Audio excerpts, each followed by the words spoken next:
Amen. Voilà, bonjour à tous, bien-aimés. Je suis ravi de pouvoir me tenir devant vous. Et comme l'a dit notre sœur, toute la gloire revient au Seigneur. Amen. Voilà, on est dans une période un peu que je trouve être parfois comme une période un peu de virage.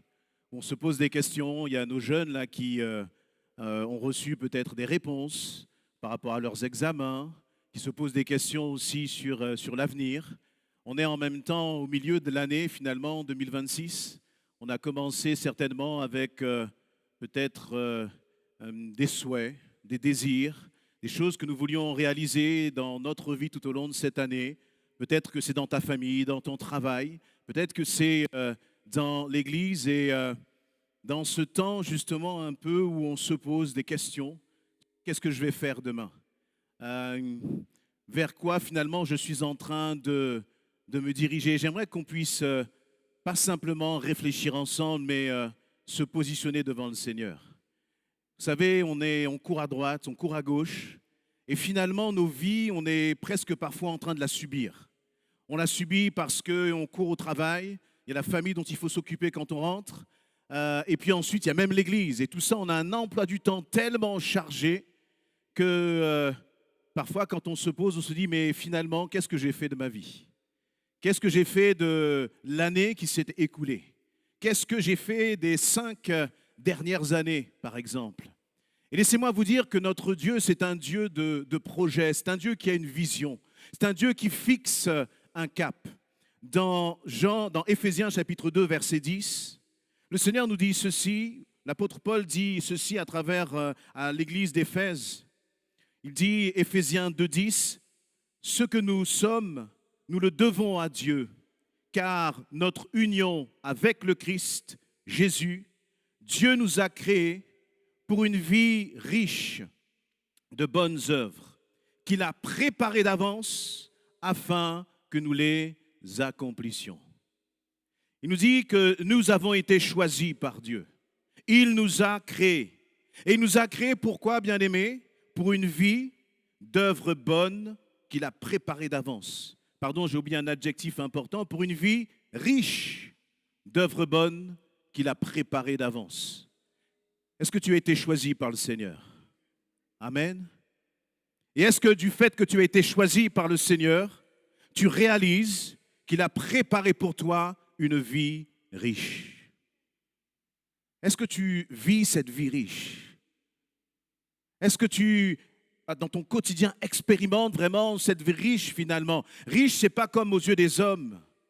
La richesse de Dieu, elle dépasse notre entendement. Elle dépasse nos limites. Elle dépasse tous nos rêves, tout ce que nous pourrions imaginer. Et moi, je suis heureux de me dire, mais c'est notre Dieu, mon Père. Il a prévu pour moi, il a préparé pour moi une vie riche d'œuvres bonnes. Des œuvres qui sont préparées à l'avance. Il n'y a pas de limite à mon Dieu. Et ce que je voudrais vous partager là cet après-midi, c'est un peu une sorte un peu de challenge. Le Seigneur met des désirs dans mon cœur, et notamment pour l'Église. Le Seigneur met des désirs aussi dans mon cœur pour ma propre vie. Mais quand on regarde au fond de nous-mêmes et qu'on sait ce à quoi le Seigneur nous appelle, je dois vous avouer que j'ai parfois des peurs, j'ai parfois des craintes. Parce que lorsque le Seigneur nous appelle, ce n'est pas l'autre. Chacun a son propre appel. Chacun a des œuvres bonnes pour lesquelles le Seigneur nous a appelés particulièrement. Mais le Seigneur ne fera jamais sans nous. Le Seigneur ne nous forcera jamais. Et je crois qu'actuellement, le Seigneur est en train de travailler mon cœur.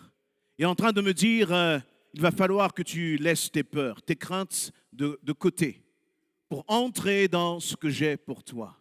Et je crois vraiment que cette parole, elle n'est pas que pour moi, mais elle est pour chacun d'entre nous. En discutant récemment, quelqu'un me disait, je remercie le Seigneur parce qu'il a ouvert les portes dans Parcoursup par rapport à cette orientation scolaire que je voulais. Et elle me disait, moi, je n'étais pas de la bonne année. Vous savez, elle avait eu quelques années déjà de parcours après son bac. Et normalement, ceux qui étaient privilégiés pour aller dans la filière où elle voulait, c'était ceux qui venaient juste d'avoir son bac. Et elle me disait, mais moi, comme je n'étais pas de la bonne année, je n'étais pas sûr, je ne pensais pas que ça allait arriver pour moi. Et je lui ai dit, mais peu importe les années, peu importe les circonstances, il y a quelque chose de particulier parce que toi, tu es enfant de Dieu. Il y a une promesse qui est spéciale sur nos vies. C'est comme si tout le monde est dans les ténèbres, mais pour ceux qui sont enfants de Dieu, moi je crois qu'il y a comme la lumière de Dieu, comme s'il y avait une destinée spéciale sur chacun d'entre nous. Et notre Dieu ne s'occupe pas des circonstances. Il ne regarde pas tes échecs passés. Il ne regarde pas ta vulnérabilité. Mais moi, ce dont je suis convaincu, c'est que Dieu a un plan pour ma vie. Je suis convaincu que je suis une créature merveilleuse. Et pour ceux qui me connaissent, je ne suis pas quelqu'un d'orgueilleux. J'étais plutôt quelqu'un qui rasait les murs. J'étais plutôt quelqu'un qui allait peut-être parfois même se cacher. Quand on regardait, on disait, mais toi, tu vas être pasteur. Je disais, non, tu es malade, pas moi, quelqu'un d'autre, mais sûrement pas moi. J'étais presque quelqu'un qui voulait toujours rester dans l'ombre. Et donc, lorsque je vous dis que, je répète simplement ce que David nous dit, le psaume 139, que nous sommes des créatures merveilleuses. Je n'ai rien par moi-même, mais je sais que mon Dieu est grand et puissant. Et qu'il n'y a pas que quelques-uns dans le royaume de Dieu qui sont appelés à être des créatures merveilleuses. Mais si tu es enfant de Dieu, alors Dieu a préparé une vie riche d'œuvres bonnes pour toi et pour ta vie. Amen. Est-ce que vous le croyez vraiment, bien-aimés? Parfois, il y a des rêves au fond de nos cœurs qui nous font même un peu peur. Si je vous disais, allez, tu prends 30 secondes là et tu fermes tes yeux et tu te dis, mais dans 2-3 ans, où est-ce que tu voudrais être? Qu'est-ce que tu voudrais faire? Et quand on commence à réfléchir comme ça, il y a plein de barrières qui viennent dans nos têtes. Parfois, il y a même des pensées, des rêves qui commencent à se lever dans notre cœur et on se dit, c'est pas possible. Et puis même ces rêves et ces pensées, on les met de côté parce qu'il y a toutes ces barrières, toutes ces pensées qui commencent à venir, qui disent, c'est pas possible, tu n'y arriveras pas. Et si tu fais ça, et si tu te trompes, et si tu échoues, et il y a plein de et si qui viennent devant nous. Mais bien aimé, la vie, elle est courte. Récemment, on me racontait l'histoire, peut-être que vous avez vu ça dans l'actualité, un homme s'est suicidé. Je crois que il s'est jeté de je ne sais où. Et en voulant se suicider, il a couru, et sans faire exprès, il a attrapé quelqu'un, ou je ne sais pas, une femme était sur son chemin, et il a fait tomber la femme, je ne sais pas, peut-être que c'est dans le métro. Lui, il est mort, et la femme est morte. La vie, c'est un souffle, ça part si vite. Et le Seigneur nous appelle maintenant et nous disons toujours demain. Alors que je crois qu'il faut utiliser chaque jour de notre vie pour vivre finalement la vie auquel Dieu nous appelle. Ne pas chercher des excuses ou des alibis. Et mon premier point, c'est que Dieu veut que notre vie, que ta vie soit productive, qu'elle produise du fruit. Dieu ne nous a pas appelés, bien-aimés, à rester sur place et puis à juste subir la vie. Se lever et se dire on verra bien comment les choses vont se passer. Je ne crois pas. Encore une fois, tout a commencé parce que Dieu avait un projet. Lorsqu'il n'y avait que le tohu-bohu, Dieu a dit que la lumière soit et la lumière fut. Tout au long de la parole de Dieu, nous voyons combien Dieu avait un projet, Dieu avait un plan. Et il n'y a aucune circonstance qui a pu renverser le plan de l'Éternel, notre Dieu. Et plus j'étudie la parole, plus je me dis, mais notre Dieu est juste extraordinaire. Et ce Dieu extraordinaire m'a appelé à vivre cette vie d'extraordinaire. Quand je parle d'une vie d'extraordinaire, je ne parle pas de choses qui brillent, qui tapent à l'œil, etc. Non, pas du tout. Mais c'est dans les petites choses du quotidien, voir notre Dieu agir. Et lorsque je vous dis que notre Dieu nous a appelés à vivre une vie productive, mais qui soit durable. Vous savez, en tant qu'homme, en tant que femme, en tant que jeune, on peut courir derrière bien des choses, mais qui sont totalement futiles. Ce qui est intéressant dans ce verset de Éphésiens 2:10, c'est que le Seigneur nous dit, j'ai préparé pour toi une vie riche d'œuvres bonnes que lui a préparées. Dieu ne veut pas que nous entrions dans ce que nous avons préparé, dans ce que nous avons prévu. Et je crois même qu'il nous dit, mets de côté ce que toi tu as prévu, commence à considérer ce que moi j'ai pour toi. Et c'est ça qui est important. Et je voudrais déjà régler un point. Pour toi qui n'as pas donné ta vie à Jésus-Christ, toi qui crois que, vivre la vie, vous savez comme on dit dans le monde là, je veux jouir de la vie. Laisse-moi te dire que jouir de la vie, rentrer dans des œuvres qui ne sont pas celles que Dieu a préparées pour toi, il y en a un qui a déjà expérimenté cela. C'est Salomon, il le dit dans Ecclésiaste. Ecclésiaste, c'est un homme qui avait tout, toute la puissance, toute la richesse, la beauté, tout ce qu'on peut attendre et espérer sur cette terre, lui, il a vécu tout cela. Et il va dire dans Ecclésiaste chapitre 2, je me suis dit en moi-même, va donc, teste les plaisirs, verset 1. Va donc et teste les plaisirs et goûte à ce qui est bon. Mais cela aussi est vain. Du rire, j'ai dit, c'est absurde. De l'hilarité, à quoi cela m'avance-t-il? Et j'ai décidé en moi-même de m'adonner au vin. C'est-à-dire qu'il a essayé l'alcool. Il s'est dit, je vais essayer ça pour voir. Tout en continuant à me conduire avec sagesse. J'ai résolu même de me lancer dans la folie. Le temps de voir ce qui est bon pour les humains de faire sous le ciel pendant les jours qu'ils ont à vivre. J'ai réalisé de grandes choses. Je me suis bâti des maisons. Je me suis aménagé des jardins, des vergers. J'ai planté des arbres fruitiers de toutes sortes. Je me suis fait des bassins pour irriguer des pépinières où croissent des arbres. C'est-à-dire j'ai bu. Je me suis même parfois alcoolisé. Et puis, comme le Seigneur m'a donné cette sagesse, cette intelligence, j'étais un entrepreneur. Un entrepreneur qui a réussi. J'avais des maisons, j'avais des jardins, j'avais des bassins. J'avais tous les signes extérieurs de richesse. Ensuite, au verset 7, il va dire, je me suis procuré des esclaves, des servantes. J'ai possédé en abondance du gros, du menu bétail, bien plus que tous ceux qui m'ont précédé à Jérusalem. Je me suis amassé de l'argent, de l'or, des trésors, des rois, des provinces. J'ai formé des chanteurs, des chanteuses, des délices suprêmes, des hommes. J'ai eu même des femmes en quantité. Il a goûté à tout. Et la conclusion de tout cela, ce n'est que vanité, poursuite du vent. Poursuite du vent. Il a tout fait, il a tout goûté. Alors, laisse-moi te dire que si tu ne connais pas Christ et que tu penses que tout ce que tu vois là, tout ce qu'on te montre, ça va t'apporter le bonheur, tu es en train de perdre ton temps, tu es en train de courir après le vent, tu es en train de gâcher ta vie parce que Salomon a déjà expérimenté tout cela. Et même quand on est enfant de Dieu, on peut être enfant de Dieu et puis aspirer à avoir une belle maison. Tu peux être enfant de Dieu, aspirer à avoir 2, 3 bassins avec des piscines et je ne sais quoi d'autre encore. Tu peux être enfant de Dieu et aspirer à être le plus grand des managers dans ton entreprise. Je ne dis pas qu'à titre personnel, il ne faut pas avoir des ambitions.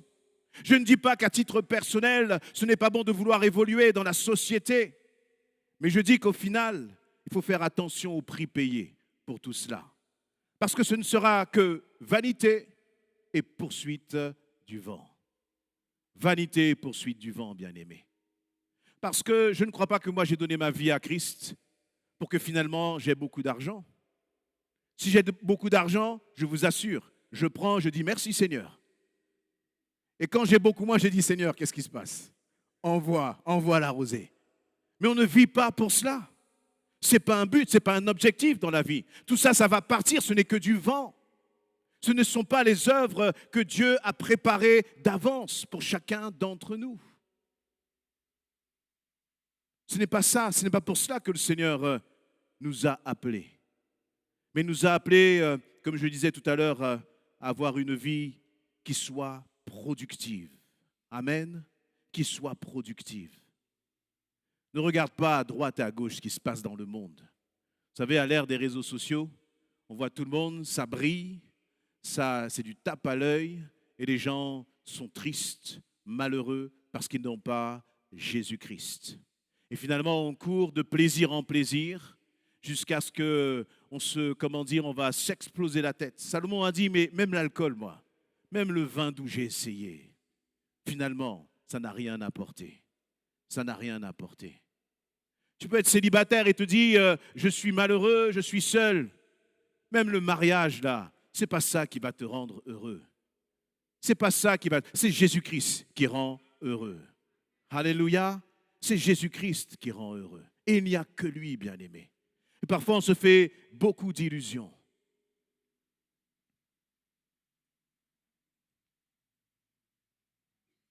Jean 15, 16, il nous est dit, Jésus va dire, ce n'est pas vous qui m'avez choisi, c'est moi qui vous ai choisi.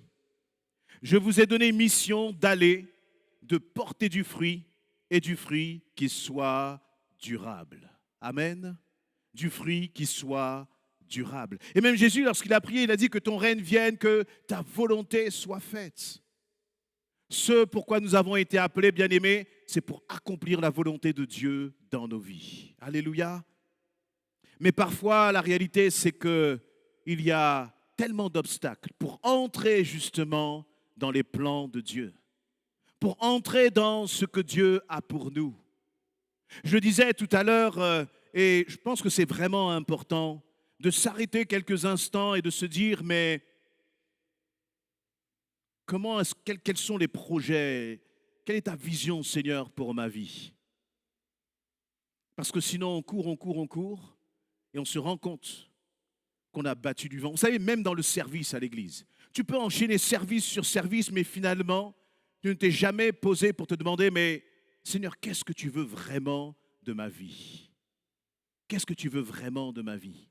Et vous savez, parfois, on traverse des circonstances qui font qu'on n'ose même plus. On n'ose même plus penser que Dieu veut nous utiliser. On n'ose même plus penser que Dieu veut se servir de nos vies. Lorsque tu regardes à ton cœur, lorsque tu regardes à tes pensées, est-ce que tu crois vraiment que Dieu peut t'utiliser puissamment? Est-ce que tu crois vraiment que Dieu peut t'utiliser au-delà même de la façon même dont toi, tu te vois? Et parfois, on a des peurs. Comme je vous disais tout à l'heure,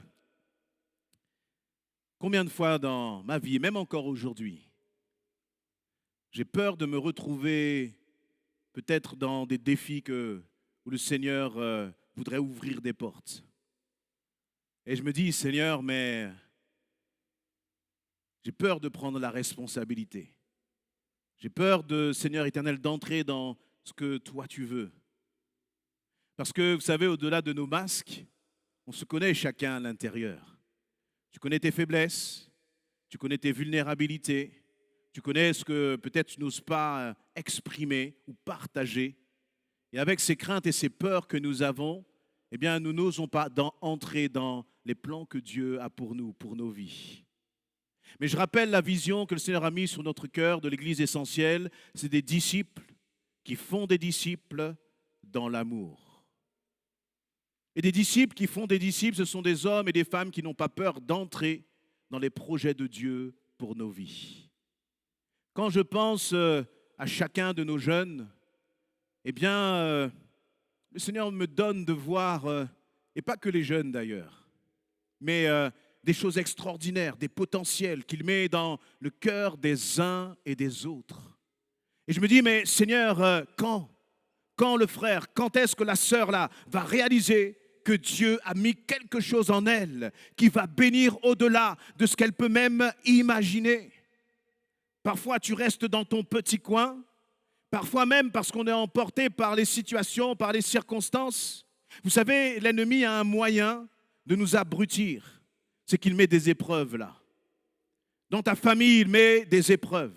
À l'école, il met des difficultés. Dans ta vie, dans tes finances, il met peut-être des difficultés. Et finalement, notre vie ici-bas se résume à essayer de résoudre ces difficultés qui fait que nous n'avons même pas le temps de nous occuper du royaume de Dieu. Alors que le Seigneur nous a dit, si tu cherches mon royaume et ma justice, tout le reste, ta famille là, j'en prends soin. Si tu mets mon royaume et ma justice avant toute chose, ta question de finances, ta question de vie professionnelle, ta question même peut-être de célibat que te fait mal, je m'en occupe. Mais la technique de l'ennemi, c'est de mettre toutes ces épreuves-là. Et c'est légitime de s'occuper de tout ça. Mais pendant que tu t'occupes de tout ça, tu ne t'occupes pas du royaume de Dieu. Et finalement, tu es en train de passer à côté de ta destinée. Je n'ai jamais imaginé ou pensé à ce terme de destinée quand j'étais jeune. J'avançais.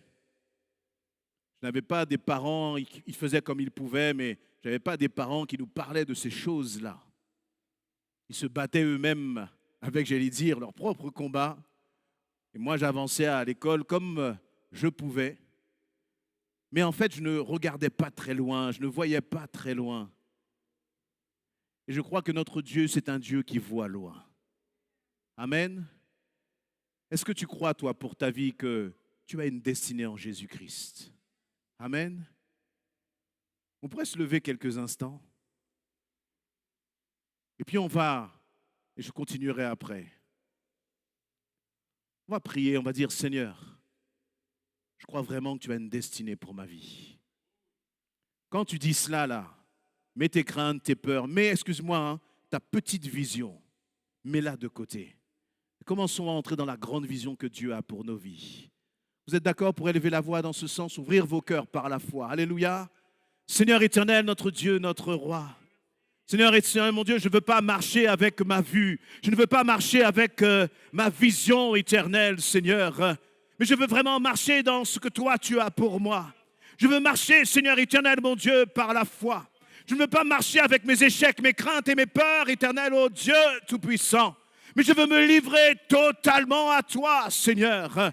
Je veux, Seigneur éternel, mon Dieu, offrir ma vie en autel et refuser la peur, refuser la crainte, Seigneur, dans le nom précieux de Jésus-Christ. Glorifie-toi dans ma vie éternelle, notre Dieu, notre roi. Alléluia, Seigneur éternel, mon Dieu. Amen, Seigneur. Amen. Quand je pensais justement à peut-être quels sont les obstacles qui peuvent nous empêcher d'entrer dans la vision de Dieu, dans le plan de Dieu pour nos vies, il y a deux mots importants qui me sont venus, c'est la peur et le découragement. La peur et le découragement. Vous savez, pour entrer dans le plan de Dieu, pour accepter finalement ce que le Saint-Esprit est en train de mettre sur ton cœur, eh bien, il nous est dit dans le livre des Proverbes de garder notre cœur plus que toute autre chose, parce que c'est de lui que viennent les sources de la vie. Et parfois, dans notre cœur, il y a des peurs. Parfois, dans notre cœur, il y a un découragement.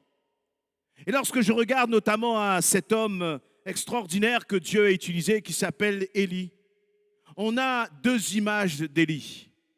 Vous savez, dans ce récit de 1 Roi 18, où Élie va se battre contre les 850 prophètes au total, on va aller au total. Lui, il est tout seul. Il est tout seul. Mais il a cette audace.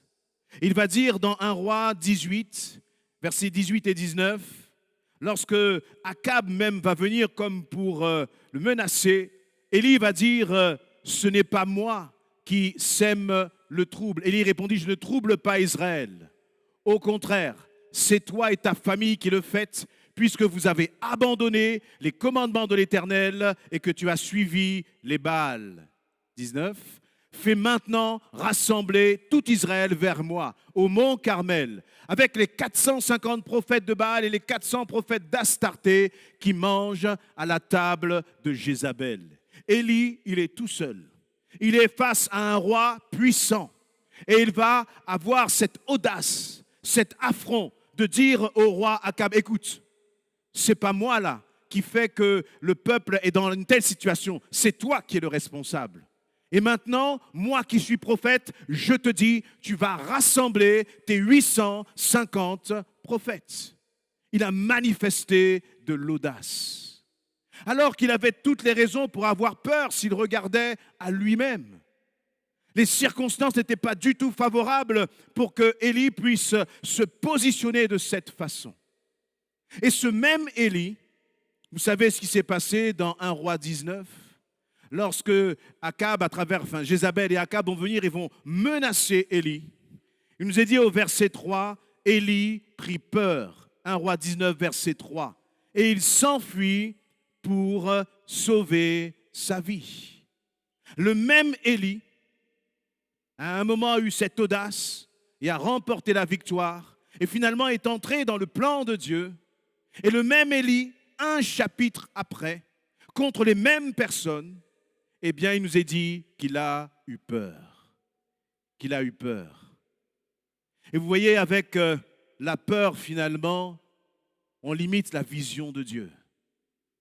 Avec la peur, on ne peut pas entrer dans les plans que Dieu a pour notre vie.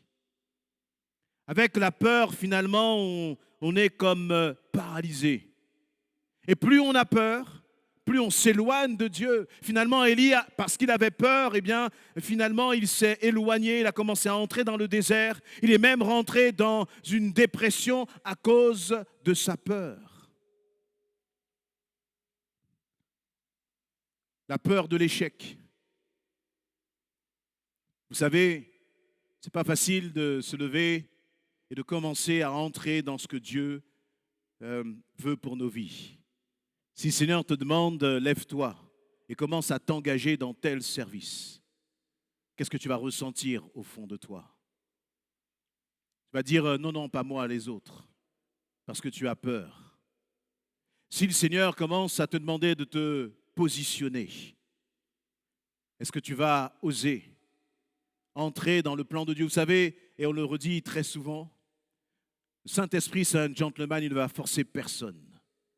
Il va venir, il va te proposer et il va te demander. Et ce sera à toi d'accepter ou de refuser. Dieu ne nous demande pas si nous sommes prêts. Dieu ne te demande pas si tu es capable. Dieu ne te demande pas même comment tu vas faire. Il te demande simplement, est-ce que tu es prêt à me faire confiance et à entrer dans les projets que j'ai pour ta vie. Que j'ai pour ta vie. Et ces peurs, on peut avoir peur aussi à cause de nos échecs passés aussi parfois. Ah oui, j'ai peur, mais est-ce que je vais aller jusqu'au bout? Bien aimé, il y a des choses que j'ai entreprises dans l'Église et je n'ai pas été jusqu'au bout. Mais en même temps, à travers cela, j'ai appris. À travers cela, j'ai appris aussi à entendre, à écouter la voix de Dieu. Mais si on a peur de se tromper, finalement, on ne fait jamais rien. Et vous savez, il y a toujours ceux qui critiquent, mais qui eux-mêmes ne font jamais rien. Et si je me suis trompé, eh bien, je viendrai m'excuser, je demande pardon, bien-aimé. J'ai cru que c'était le bon chemin et je me suis trompé. Parce que ce n'est pas pour nous qu'on fait les choses. Je rappelle que lorsque nous passons à côté finalement de ce que Dieu nous demande de faire, ce n'est pas simplement pour nous. Tout à l'heure, je parlais de fruits durables. Les fruits durables, c'est des fruits qui impactent sur la vie des autres.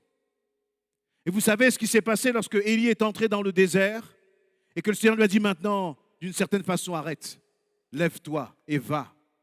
Le Seigneur lui a demandé d'aller oindre le roi Hazaël. Ensuite, il lui a demandé d'aller oindre le roi Jéhu. Et ensuite, il a demandé d'aller oindre Élisée pour qu'Élisée prenne la suite. Et parce que finalement, Élie s'est ressaisi, il a écouté le Seigneur, eh bien, il a levé ce puissant prophète qu'a été Élisée, parce qu'il a obéi. Et finalement, à chaque fois que toi et moi, nous n'obéissons pas, eh bien, je crois qu'il y a des hommes et des femmes qui sont impactés parce que nous n'avons pas fait notre part.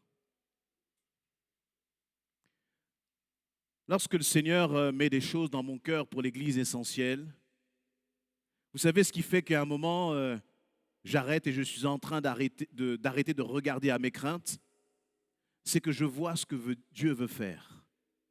Et qu'au-delà de moi-même, moi, je n'ai pas d'importance.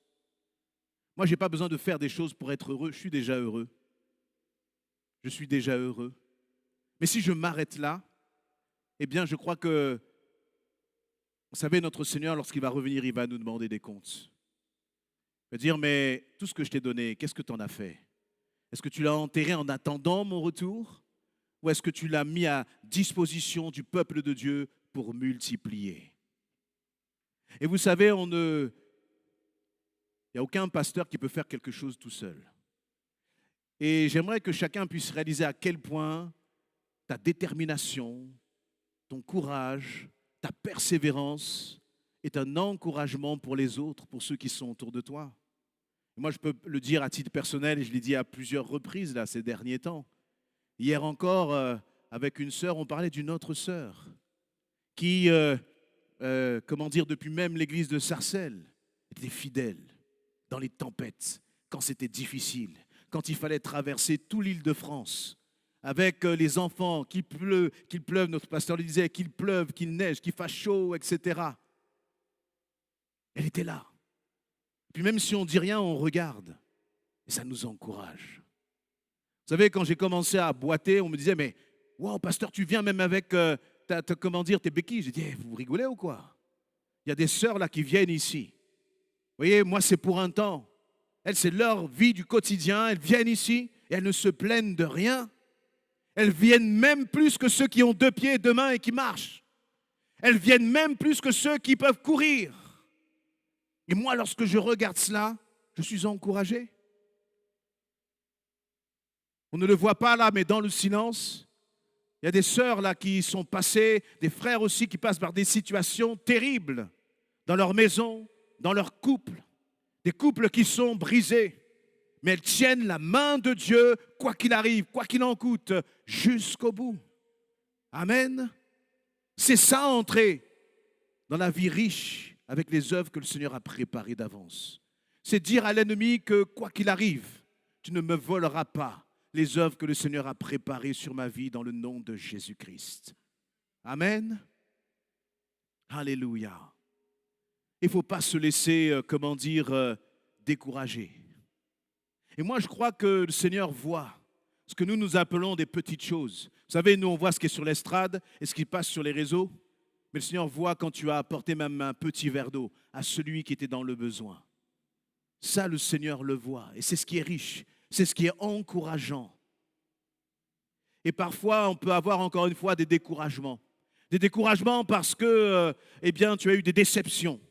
Des découragements parce que la dernière fois que tu t'es lancé dans un service ou dans quelque chose dans ton travail ou quelque chose que tu voulais, tu voulais accomplir quelque chose pour le Seigneur, ça ne s'est pas bien passé et tu t'es découragé. Mais je veux t'encourager à te relever, à persévérer, à ne pas rester au bord du chemin. On le partageait encore sur l'église de Philadelphia mardi lors de notre étude biblique, où le Seigneur encourageait l'église de Philadelphia et dans Apocalypse 3:10, il leur dit, tu as gardé le commandement de persévérer que je t'ai donné. Et le Seigneur te donne un commandement de persévérer. Il te donne une parole de persévérance. Garde-la sur ton cœur. Attache-toi à cette parole. Et on avait partagé sur le fait que le Seigneur dit à cette église de Philadelphia, il dit, c'est pourquoi, à mon tour, je te garderai à l'heure de l'épreuve. Parce que tu as gardé ma parole de persévérance, eh bien moi je te garderai à mon tour. Amen. Attache-toi au Seigneur. Alléluia. Attache-toi au Seigneur. Parfois aussi on a peur de payer le prix. Parce que c'est clair que pour Élie, il fallait qu'il paye le prix, bien-aimé. Il fallait qu'il puisse se dire, Seigneur, vous savez, pour se mettre face au roi Akab, un roi menaçant. Et quand lui était menaçant, sa femme était encore plus menaçante que lui. Pour se mettre face à 850 prophètes, il fallait être prêt à perdre sa vie, pour entrer dans les plans de Dieu.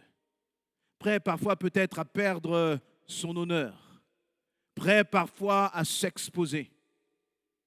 Et je crois que parfois c'est ce qui nous fait un peu peur. C'est ce qui nous fait peur. Il faut être prêt à s'exposer.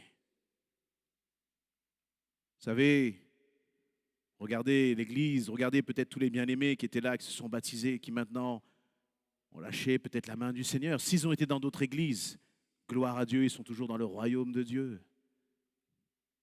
Mais on est là où tous on s'engage. Élie, là, même Élie a dit, moi je suis tout seul, mais le Seigneur a dit, tu n'es pas seul, Élie. Pasteur, on est avec toi. Hein? Amen. Alléluia. Mais vous savez, au fond de mon cœur, nous savons aussi que personne n'est éternel. C'est une réalité. Pasteur le sait, moi je le sais. Tant que le pasteur est là et qu'il est numéro un, je serai toujours là pour soutenir. Mais chacun de nous, on doit se préparer pour entrer dans ce que le Seigneur nous appelle à faire.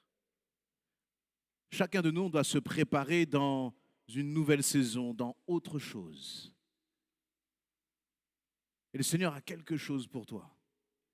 Jérémie, le Seigneur a quelque chose pour toi, mon frère. Amen. Hein? Luna, le Seigneur a quelque chose pour toi. Amen. Il ne faut pas avoir peur de ce que le Seigneur a pour nous, parce que c'est lui qui l'a préparé d'avance. Et avec tout ce dont il a préparé, il l'a provisionné. Alléluia. Est-ce que vous voulez saisir ce que le Seigneur a pour vous d'avance dans le nom de Jésus-Christ? Alléluia. Et mettre nos peurs, nos craintes de côté. Avoir cette audace de dire, Seigneur, moi je veux compter sur toi. Et malgré les peurs et les obstacles, je crois qu'il faut réaliser que les choses n'arrivent pas comme cela. Avancer, entrer dans les plans de Dieu, ça demande qu'on se prépare. Ça demande qu'on soit intentionnel. Vous savez, Dieu, quand il a des projets, il avait des projets pour le peuple d'Israël, il a préparé les choses d'avance. Il avait préparé, par exemple, un Moïse. Et avec Moïse, il avait préparé Josué à côté pour avancer, pour préparer son cœur. Les choses n'arrivent pas comme cela, bien-aimés. Le Seigneur dit que, que si nous sommes fidèles dans les petites choses, il nous en confiera des plus grandes. Vous savez, moi, j'ai toujours fui les plus grandes. Ce n'est pas pour moi, je n'en veux pas. Seigneur, tu donnes aux autres. La réalité, c'est que les grandes choses nous exposent, encore une fois. Plus le Seigneur va te confier des grandes choses, plus il va te demander d'être responsable. D'avoir, j'allais dire, des qualités en tant qu'enfant de Dieu. Vous savez, parfois on parle tellement du Saint-Esprit, mais le Saint-Esprit ne fera pas sans toi, sans ton intégrité, sans le fait que tu sois un homme, une femme sur lequel on puisse compter, le Saint-Esprit ne fera pas sans lequel tu sois un homme, une femme sur lequel on puisse s'appuyer. Quelqu'un qui, lorsqu'il donne sa parole, il s'engage vraiment, réellement. Le Saint-Esprit ne fera pas sans toi, sans que toi tu décides de t'engager. Être intentionnel. Seigneur, je crois que tu as des plans pour ma vie et je veux me mettre en action. Je veux me préparer. Amen. Dans Jérémie chapitre 1, verset 17, le Seigneur dit ceci, toi donc, mets ta ceinture, lève-toi et tu leur diras ce que je t'ordonnerai. Donc le Seigneur parle à Jérémie. Vous savez, Jérémie, c'est ce prophète-là, il n'a rien demandé, le Seigneur l'a choisi, mais à un moment, il a fallu qu'il réponde à l'appel de Dieu. Et le Seigneur va lui dire, toi donc, mets ta ceinture, lève-toi et tu leur diras ce que je t'ordonnerai. Ne te laisse pas terrifier par eux, sinon c'est moi qui devant m'en vais te terrifier. Waouh! Le Seigneur dit, lève-toi, mets ta ceinture et tu vas leur dire ce que j'ai à te dire. Et si Jérémie, tu ne vas pas dire ce que j'ai à te dire, si tu te laisses terrifier par eux, le Seigneur dit à Jérémie, c'est moi qui vais te terrifier.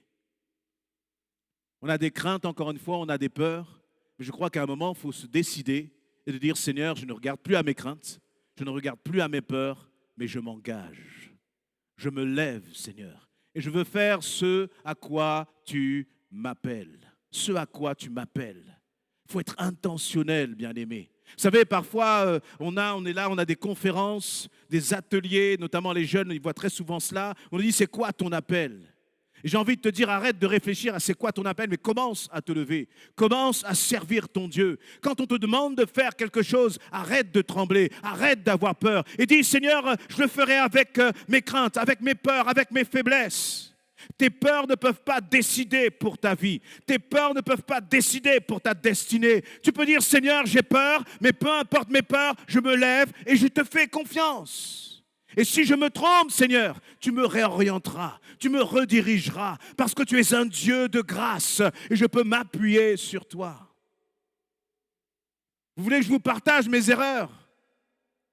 J'ai un problème pour retenir les versets. Moi, quand je vois notre frère Jean-Pierre, je me dis, Seigneur, donne-moi sa mémoire. Même je voudrais qu'il prenne sa mémoire là, qu'il la mette dans mon cerveau, et puis on n'en parle plus. Je retiens tes versets. Alors au début de l'année, j'ai lancé une initiative. Seigneur, je vais monter un groupe, puis ensemble, parce que je me disais, Seigneur, seul, je n'y arriverai pas. Mais si on est ensemble, on va peut-être y arriver, on va peut-être réussir. Et j'ai commencé à apprendre les versets par cœur. Mais avec l'emploi du temps, il y avait ceci, il y avait cela, etc. Et j'ai dû arrêter.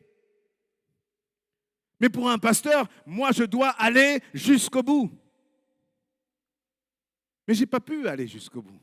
Mais je me dis même quand les 6 ou 7 mois où on a fait ça, eh bien j'ai reçu. J'ai été béni. Il y a au moins quelques versets que j'ai pu retenir. Amen. Mais on ne va pas rester dans une condamnation. On va avancer. Et je n'ai pas dit mon dernier mot. Hein. Je n'ai pas dit mon dernier mot. Amen. Mais on continue d'avancer, bien-aimés. Alléluia. On continue d'avancer. Et le Seigneur va dire à Jérémie, toi donc, mets ta ceinture, lève-toi. Peu importe si tu as échoué par le passé, peu importe si tu as été blessé, il y a un moment, il va falloir te lever. Et en te levant, eh bien, tu vas être guéri, tu vas être restauré. Le Seigneur va te montrer qu'il a des trésors qui étaient encore cachés en toi, mais qu'il va révéler parce que toi, tu as décidé de te lever. Alléluia. Mais je le disais, pour entrer dans les plans de Dieu, il faut être intentionnel. Il faut commencer même à pouvoir se projeter. Est-ce que vous croyez que l'Église essentielle va rester là où elle est là maintenant? Non. Moi, le Seigneur commence à balayer mes doutes, balayer mes petites visions. Et puis, vous savez, quand le Seigneur commence à balayer un peu, que vous commencez à voir un peu clair, le Seigneur dit, ok Seigneur, mais tu vas envoyer l'autre. Puis tu vas envoyer l'autre. Puis tu vas envoyer l'autre. Et moi, je vais prier pour eux. Vous savez la réalité. Le Seigneur se dit, je te montre, parce que c'est toi que j'envoie. Amen. Est-ce que le Seigneur met des choses dans ton cœur, des désirs? Mets tes peurs de côté, parce que Dieu est grand et puissant. Alléluia. Est-ce que tu le crois, ma sœur? Amen. Et puis nous, là, les adultes, on veut voir des choses extraordinaires à travers la vie de nos jeunes. Amen. Est-ce que vous pouvez vous tourner vers les jeunes, leur dire, je veux voir des choses extraordinaires dans ta vie? Encouragez-les. Amen. Bon, Jérémie, t'es jeune, je veux voir des choses extraordinaires. Roselyne, je veux voir des choses extraordinaires à travers ta vie. Amen. Alléluia. Bien-aimés, on ne travaille pas pour nous-mêmes. Moi, je ne travaille pas pour moi. Mais je veux investir dans la vie des autres. Amen. Est-ce que tu veux investir dans la vie de ton frère et de ta sœur? Alléluia. Mais encore une fois, il va falloir être sérieux avec les choses de Dieu. Et je pensais tout au long de ce message à notre frère Josué. Vous savez comment s'est passé pour Josué? Dans Josué chapitre 1, le Seigneur va l'appeler. Il va lui dire ceci, Josué 1:1, je vais lire. Après la mort de Moïse, serviteur de l'Éternel, l'Éternel dit à Josué, fils de Nun, l'assistant de Moïse, mon serviteur Moïse est mort. Maintenant donc, Josué, dispose-toi à traverser le Jourdain avec tout ce peuple pour entrer dans le pays que je donne aux Israélites. Comme je l'ai promis à Moïse, je vous donne tout endroit où vous poserez vos pieds. Amen. Le Seigneur a dit à Josué, Moïse est mort. Josué, il nous est dit, lorsque vous regardez dans la parole, il y a souvent ce terme, Josué, son assistant. Josué était un assistant de Moïse. Josué, il était là depuis son tout jeune âge, aux côtés de Moïse. Et il a été sérieux, il a été fiable, il a été fidèle dans les petites choses. Et c'est pour cela que finalement, Dieu a choisi Josué. Dieu n'a pas, sorti Josué là, de derrière je ne sais où, mais parce que Josué était fidèle aux côtés de Moïse. Josué était un assistant aux côtés de Moïse. Lorsque Moïse est mort, Josué a été celui qui a été choisi. Il a été celui qui a été choisi. Et même dans Deutéronome 31, donc juste avant, quand Moïse est encore vivant, au verset 7, le Seigneur va dire, Moïse va dire, Moïse appela Josué et lui dit devant tout Israël, prends courage, tiens bon, car c'est toi qui feras entrer ce peuple dans le pays que l'Éternel a promis par serment à leurs ancêtres de leur donner. Et c'est toi qui leur feras prendre possession. Là, les choses ont changé. Josué devait entrer dans une nouvelle saison. Toute sa vie, il a été l'assistant de Moïse. Toute sa vie, il a servi Dieu à côté de Moïse. Et toute sa vie, il était comme un peu celui qui était derrière. Mais là, avant sa mort, il nous a dit, Moïse va appeler Josué. Et il va le placer devant tout Israël. Lorsque nous parlons de tout Israël, c'est un peuple, je ne sais pas, peut-être d'1 million de personnes. Et lui, celui qui était assistant, le Seigneur lui dit, prends courage, tiens bon. Vous savez, quand quelqu'un vous dit, bon courage, et vous met une petite tape sur l'épaule, là, vous savez que c'est gâté, que ce que vous allez devoir affronter là, ça va être compliqué. Et Moïse lui a dit, prends courage. Mais quand c'est le Seigneur qui te dit, prends courage, tu le reçois et tu dis, Amen, Seigneur, je sais que tu es avec moi. Je n'ai pas peur, je ne crains rien. Alléluia. Et donc le Seigneur lui dit, prends courage, tiens bon, parce que c'est toi qui vas faire entrer ce peuple dans le pays que l'Éternel a promis. Et Moïse était encore là à ce moment-là. Les circonstances étaient difficiles, il se retrouve seul. Mais il a pris courage, il a obéi à ce que le Seigneur lui a demandé. Et Josué a eu une vie bénie. Mais il a fallu accepter finalement cette prise de risque. Pour les disciples, vous vous rendez compte? Le Seigneur leur a dit, eh bien, lâche tout ce que tu as. Toi, viens et suis-moi. Une prise de risque. Mais dans cette prise de risque, le Seigneur, finalement, il a vu combien Josué était fidèle. Et bien aimé, je veux nous sensibiliser aussi à cela. Vous savez, il y a des services aujourd'hui dans lesquels on est chacun les uns et les autres. Et parfois, on peut les prendre un peu à la légère. Parfois, on peut se dire, bon, c'est rien. Mais finalement, c'est dans ce service-là que le Seigneur est en train de te regarder. C'est dans ce service-là que le Seigneur est en train de t'éprouver. C'est dans ce service-là que le Seigneur est en train de qualifier ou disqualifier. Vous savez, quand je parle de petites choses, pour être extrêmement clair, on s'engage pour le Seigneur, on est dans un service, puis on arrive tout le temps en retard. Où il y a des réunions là avec les responsables, on n'y est jamais. On n'y est jamais, mais non seulement on n'y est pas, mais on n'envoie même pas un petit message pour dire désolé, j'ai eu un empêchement. Et puis on est finalement dans la négligence. On n'est pas sérieux, mais on parle de destinée. On parle de projet. On parle d'entrer dans les plans de Dieu. C'est maintenant que je veux te voir fidèle. C'est maintenant que je veux te voir t'investir dans la vie des frères et des sœurs. C'est maintenant que je veux expérimenter ta fidélité, que je veux expérimenter ton sérieux. C'est maintenant que je veux voir à quel point l'épouse de Christ est importante pour toi. Et lorsque je verrai que tu prendras mon peuple au sérieux, alors j'ouvrirai une voie. Alors je trouverai le terrain que j'ai déjà préparé d'avance. Dieu n'est jamais en retard, c'est nous qui l'attendons, bien-aimés. Amen, c'est nous qui l'attendons. Et je vais terminer avec cette parole qui, moi, m'a toujours encouragé, même dans les moments difficiles que vous connaissez dans Jérémie 29, 11. Car moi, je connais les projets que j'ai pour toi, que j'ai conçus en ta faveur, nous est-il dit dans la version du Semeur. Ce sont des projets de paix et non de malheur, afin de t'assurer un avenir plein d'espérance. Vous savez, moi, bien-aimé, quoi qu'il m'arrive, ma pensée se termine toujours par Dieu a pour moi des projets de paix.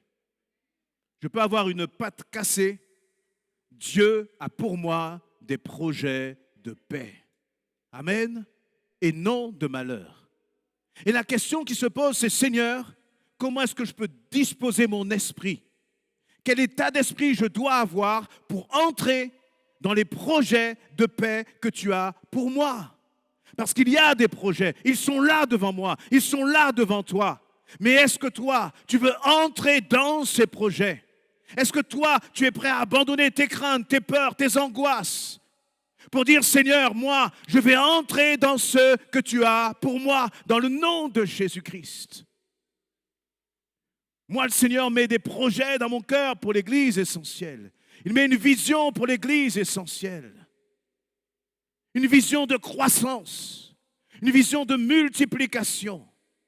Une vision là, je pense même, Seigneur, on en parlait avec quelques bien-aimés. Il n'y a pas de missionnaires ici, mais je crois que le Seigneur va lever des missionnaires pour impacter dans le nom de Jésus-Christ. Mais si je regarde à moi-même, il n'y aura jamais rien. Mais si je regarde à moi-même, je n'aurai même pas, j'allais dire, l'audace de vous le partager. Je garderai ça dans mon cœur et je dirai, quand ce sera là, je dirai aux sœurs, frères et sœurs, vous savez, le Seigneur m'avait dit, il y a 2 ans, il y a 3 ans, il a dit non. Je veux avoir l'audace du Saint-Esprit. Et dire, Seigneur, tu vas faire de belles choses à travers l'Église essentielle, pas à travers nous. Pas à travers nous. Pas, par nous-mêmes, mais à travers nous, tu vas le faire, Seigneur. Et on ne veut pas regarder à ce que nous sommes là maintenant, mais nous voulons regarder au fait que tu as des projets de paix et non de malheur. Pour ta famille, c'est peut-être difficile aujourd'hui, mais est-ce que tu veux déclarer, Seigneur, tu as des projets de paix pour ma famille et non de malheur? Je rejette les projets de malheur parce que ce n'est pas ce que Dieu a prévu dans le nom de Jésus-Christ. Amen. Il y en a peut-être même qui ont échoué dans leurs études cette année. Vous savez, ma plus belle réussite, elle est passée par mon plus cuisant des échecs dans mes études. C'est pour ça que j'aime tellement partager cet échec. Parce que lorsque je vois ce que Dieu a fait par la suite, je me suis dit, Seigneur, tu as bien fait de fermer cette porte. Je peux vous assurer que c'était difficile. Quand j'ai subi ce que j'ai subi là, je ne disais pas ça. Mais finalement, je me suis rappelé de ce verset. J'ai pour toi des projets de paix et non de malheur. Alléluia. Est-ce que Dieu a des projets de paix pour toi, pour ta vie? Je ne te parle pas de tes petits projets. Est-ce qu'il a des grands projets de paix pour ta vie? Alléluia. Amen. Je vais demander au groupe de louanges de s'avancer, s'il vous plaît. Et puis, pendant que nos bien-aimés s'avancent, tu vas puiser ta force dans le Seigneur. Psaume 84, le Seigneur dit, bien-aimés, bienheureux les hommes dont tu es la force dans leur cœur. Ils trouvent des chemins tout tracés. Ta force, elle n'est pas en toi, elle est dans le Seigneur. Amen. Moi, je vais faire des choses extraordinaires par la force de Dieu, pour la gloire de mon Dieu. Quand je parle des choses extraordinaires, encore une fois, comprenez-moi bien, ce n'est pas des choses qui brillent, ça, c'est pas que ça compte pas. Mais bénir un frère, bénir une sœur, même dans le secret, je crois que le Seigneur va m'utiliser pour cela. Encourager, fortifier, renouveler, restaurer, que ma vie serve à quelque chose avant que tu ne reviennes, Seigneur. C'est mon profond désir. Amen. Pendant que nos bien-aimés vont prendre un chant, je demande qu'on puisse commencer à incliner nos têtes, fermer nos yeux. Et je vais faire un appel. Dans cet appel, j'ai beaucoup pensé à des personnes justement qui avaient peur, ou qui étaient blessées, ou qui se limitaient pour une raison ou une autre. Des personnes aussi qui s'étaient dit, comme moi je l'ai fait un jour, parce que j'avais été blessé, il dit, Seigneur, je retourne à l'église, mais je reste là au fond, je reste dans mon coin et je ne servirai pas, parce que ça fait trop mal, on prend trop de coups. Seigneur, moi tout ce que je veux, c'est, je vais te louer au milieu de l'assemblée des fidèles et je repartirai à chaque fois, après le culte, très rapidement, parce que c'est trop dur. Et le Seigneur n'a pas écouté ma bêtise, il n'a pas écouté ma folie. Et il m'a dit, lève-toi. Et je me suis levé. Et je suis là aujourd'hui. Et Dieu n'a pas terminé avec ma vie. Et je crois qu'il y a des personnes là que le Seigneur appelle. Tu as peut-être même commencé à servir. Mais tu te limites. Tu te limites. Et Dieu veut t'emmener beaucoup plus loin. Peut-être même que tu avais commencé à servir, mais tu t'es arrêté sur le chemin parce que tu as pris des coups. Et le Seigneur te dit, aujourd'hui, je veux que tu te lèves et que tu acceptes à nouveau d'entrer dans les projets que j'ai pour toi. Je veux te demander, mon frère, ma sœur, si le Seigneur te parle, de te lever là où tu es et de tendre tes bras vers le ciel, comme pour dire, Seigneur, sers-toi de ma vie. Utilise-moi, Seigneur. Je ne veux pas regarder à mes craintes. Je ne veux pas regarder à mes peurs. Je ne veux pas regarder à mon incapacité. Je ne veux pas regarder à l'inconnu, Seigneur.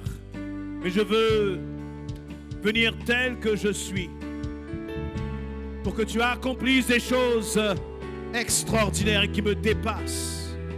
Dans ma vie, Seigneur, me voici. Alléluia.